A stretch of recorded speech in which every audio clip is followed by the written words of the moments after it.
Hey guys, I'm Alan from Premier Pro Tips, and I'm here with yet another video tutorial. In this one, I'm just going to be talking about how to crop a video. It's going to be a super short, really cut and dry tutorial. It should only take me a minute. So, let's say you shot a video, it all went perfect except your uncle was sitting in the corner or something like that. I don't know, I'm just making stuff up. If you've got something or someone that ruined a video that you don't want people to see, you obviously want to crop it out. So I'm just going to go under the effects, and I'm in the search bar, I'm just going to search crop.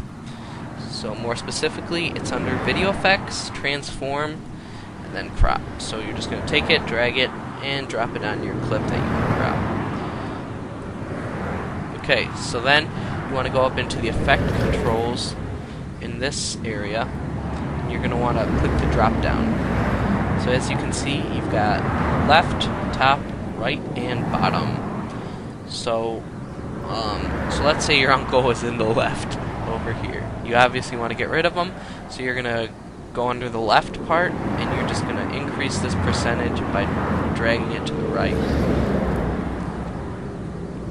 And then after this is done, if it's like this, you might have to reposition it. And this is just eyeball. You guys can do it more precisely with more time. So you'll have that.